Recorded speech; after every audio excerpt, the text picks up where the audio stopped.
さんこんにちは、ラゴンです。今回は、後ろにあるビルを制作するにあたっての、技術等を、紹介していきたいと思います。本動画は全5章の内容に分かれています。1章、ビル建築にあたって、2章、ビル製作、3章、内装製作、4章、装飾、5章、内装と装飾、発展。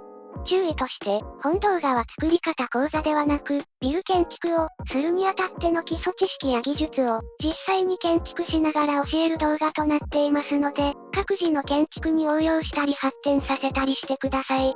細かい作り方講座が欲しい方はぜひコメントにて、一言お願いします。また内装等細かいところまで、作る予定のある方は、すべての章を見ることを推奨します。なお、初心者や簡易的なビルを作りたい方は、3章、5章以外をご視聴を推奨します。1章は初心者向けではない内容ではありますが、最低知識としてぜひご視聴ください。1章、ビル建築にあたって、ビルの構造について話していきます。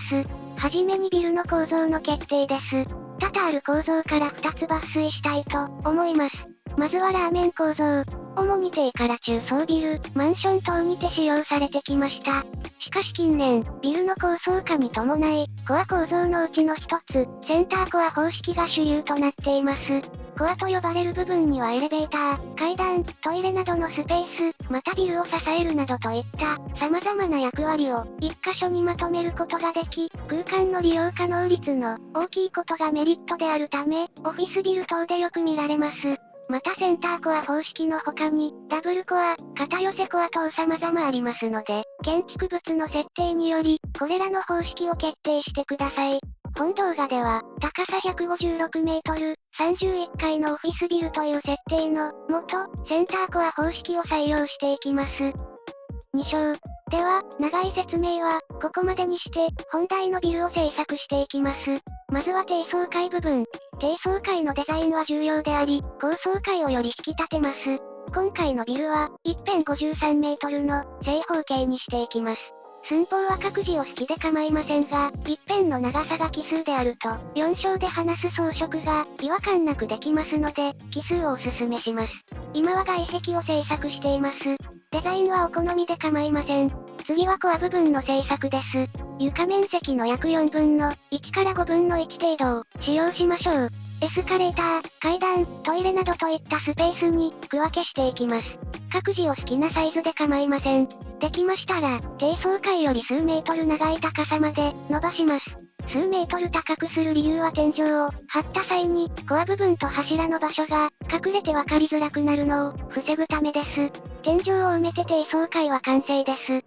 次に高層階です。まずはガラスを積み上げます。この際、まずは床と天井を含めた高さ、5メートルまで積み上げます。そして全体をガラスで覆います。次はコア部分の製作です。トイレの床を張った後、簡単に区分けをしていきます。終わりましたら階段を製作していきます。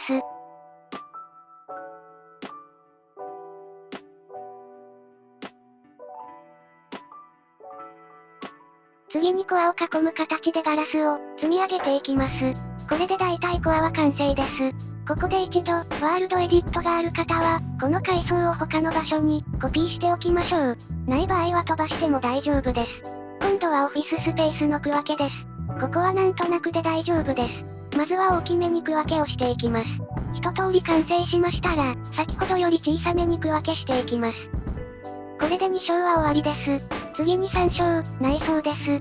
ここは、簡易的に作りたい方等は、飛ばしてください。今はオフィススペースの内装に、取り掛かっています。なんとなくで大丈夫です。ここで注意として、もし5章、内装と装飾発展を行うのであれば、必ず椅子やテーブルといった家具と、外壁は1メートル開けてください。また内装すべてに言えることですが、このビルに特にこだわりのある設定や、存在ではない場合、内装は簡易的に作りましょう。自分のモチベと使用端末と相談しながら、クオリティを決定してください。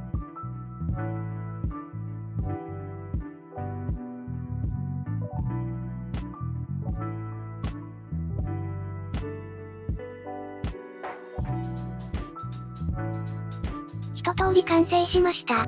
内装は何種類かバリエーションを作ることでリアリティが上がると思います。それでは天井を張っていきます。この際、コア部分を塞がないようご注意ください。照明をつけていきます。今回は、ビーコンを使用しています。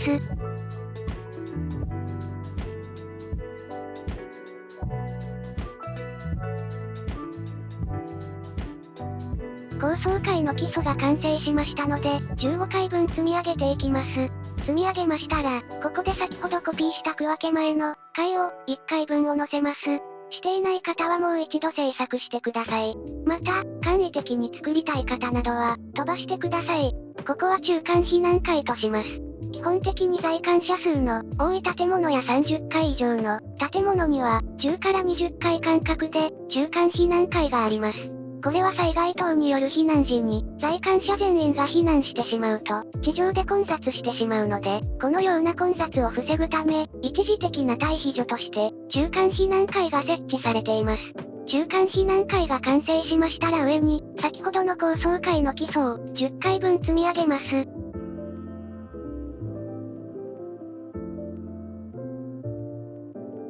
積み上げましたら屋上の製作です。屋上はお好みの高さで、ガラスを積み上げ、囲いましたらこのように支えをつけていきます。そして全体に置いたのがこちらになります。屋上設備は5章にて、作りたいと思います。4章に移ります。現状だとただのガラスの豆腐ですので、格子をつけていきます。側面に白の板ガラスを1メートル間隔に置いていきます。この際、石の壁、フェンス、ブロックなど、自分のお好みで大丈夫です。また規則正しく並べるだけではなく、ランダムに置いてみるなど様々な応用ができますのでぜひこだわってみてください。格子をつけるだけで豆腐からビルに様変わりしました。最後に航空障害灯の設置です。日本では高さ60メートル以上になると、航空障害灯の設置が義務付けられています。また、150メートル以上の場合には、上部だけではなく、側面にも航空障害灯の設置が必要です。側面設置の場合、150メートル未満になるまで、52メートル以内の等間隔で設置をします。建物の幅が45メートル未満であれば、必ずしも四隅に航空障害灯を設置する必要はなく、対角2箇所でも大丈夫です。今回は、156メートル、幅53メートルのため、上部から50メートル下にも、航空障害灯を設置したいと思います。5章、いよいよ完成間近です。まずは、内装です。先ほど1メートル開けた部分に、白のウールを敷き詰めていきます。外から見た時にビルのブラインドを表現することができるためおすすめです。この際は自然になるよう不規則に作りましょう。できましたら次は屋上設備。まずはエレベーター機械室や階段の入り口を作っていきます。次は室外機。そしてアンテナも作っていきます。最後に避雷針です。日本の建築基準法により20メートル以上の建物には必須の設備となります。最後に会社ロゴの設置です。ロゴがあると一層ビルを引き立てると思います。賃貸ビル等は設置しなくても大丈夫です。お疲れ様でした。これでビルの完成です。もし今後の技術やクオリティの発展に役立てたなら光栄です。この動画が気に入ればぜひ高評価とチャンネル登録お願いします。また建築講座リクエストを受け付けていますので、お気軽にコメントお願いします。では良いマイクラライフをご視聴ありがとうございました。